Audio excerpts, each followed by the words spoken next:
तो we eat various types of food which has the pass to which has to pass through the same digestive tract. हमारा जो भोजन है उसमें हमें पता है कि उसमें प्रोटीन्स भी होते हैं, फैट्स भी होते हैं, कार्बोहाइड्रेट्स भी होते हैं, ठीक है, और रफेज भी होती है, पानी भी होता है। ये सारे जो मटेरियल अलग अलग उसके कंपोनेंट्स ऑफ द फूड हैं वो हमारे मुंह में जाते हैं और वो सारे सेम डाइजेस्टिव ट्रैक्ट जो एलिमेंट्री कनाल है उसमें से गुजरते हैं। Naturally the food has to be processed to generate particles which are small and the same texture. यानी कि हमें जो भोजन है वो कम्प्लेक्स कंडीशन में हमने खाया है, लेकिन उसको हमने सिंपल कंडीशन में लाना है, सेम टाइप के पार्टिकल्स बनाने हैं। This is achieved by the crushing the food with our teeth.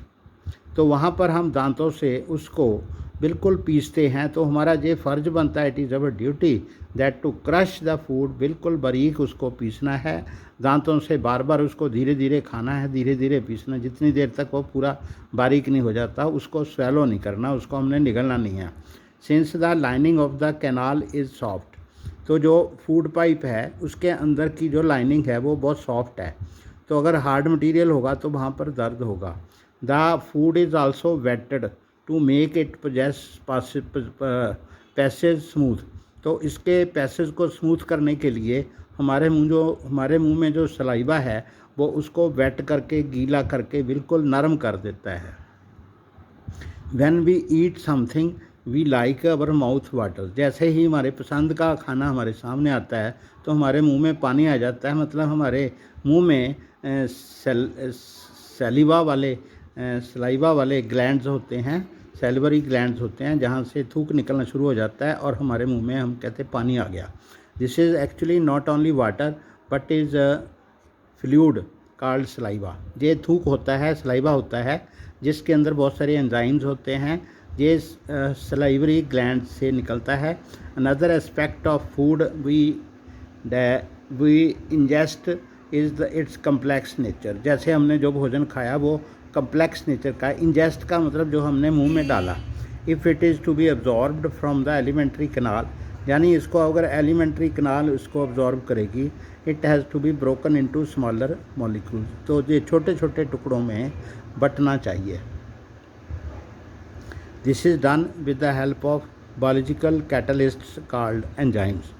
Biological catalyst क्या होते हैं? जो चीज़ को चेंज करते हैं, यानी कि वो उसके ऊपर थोड़ा असर डालते हैं ताकि वो नरम हो जाए और वो डाइजेस्टेबल हो जाए।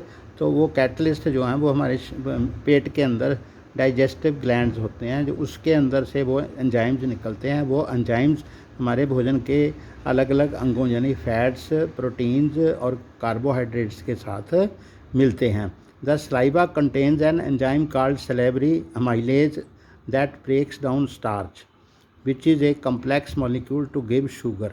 तो जो स्टार्च होता है, जैसे हम कार्बोहाइड्रेट्स खाते हैं, हम कणक की रोटी खाते हैं, मक्की की रोटी खाते हैं, हम चावल खाते हैं, तो उसमें वो कम्प्लेक्स मॉलिक्यूल्स है, वो स्टार्च के साथ रिएक्शन करके उसकी शुगर बना देता है, जो सिंपल चीज़ है। The food is mixed thoroughly with the saliva, तो सलाइवा उस भोजन को बिल्कुल अच्छी तरह से मिला देता है। And moved around the mouth while chewing by the muscular tongue, तो हमारी जो मस्कुलर टंग है, जीभ है, वो इसे निगलने में और चबाने में दांतों की मदद करती है। दांतों में हमें पता है कैनन्स हैं, इंसीजर्स हैं, इंसीजर काटने के लिए, कैनन्स उसको फाड़ने के लिए, और प्री मोलर्स और मोलर्स हैं मुंह में, वो उसको अच्छी तरह से पीसते हैं, उसको बिल्कुल छोटा छोटा करके आगे भेजते हैं। It is necessary to move the food in a regulated manner along the digestive tube so that it can be processed properly in each part. तो हर पार्ट में उसका अलग अलग फंक्शन होने के लिए इसको अच्छी तरह से चलाना बहुत ज़रूरी होता है। ठीक टाइम पे इसको निगलना है, उसके बाद ठीक टाइम पे जो ओसोफेगस में अंदर जाएगा और स्टमक में उतनी देर तक रहेगा जितनी देर तक वे सिंपल फॉर्म में नहीं आ जाता, बिल्कुल पतला दूध जैसा बन जाता है। The lining of the canal has muscles, तो इसकी जो लाइनिंग जो मसल, इसके अंदर भी मसल्स होती हैं, पेट के अंदर भी मसल्स हैं, यहाँ पर चर्निंग होती है, इसमें मूवमेंट होती है, तो ये इसको सॉफ्ट जो भोजन है उसको वो आगे धकेलती रहती हैं, उसको रिथमेटिकली यानी कि रिथमिकली मतलब ऐसे ताल से in order to push the food forward, उसको फूड को फॉरवर्ड करती रहती हैं। These peristaltic movements occur all along the gut मतलब ये पूरा अंदर का जो छेद है इसके पूरे दौरान ये इसकी जो मूवमेंट है, पुशिंग की मूवमेंट है, वो चलती रहती है।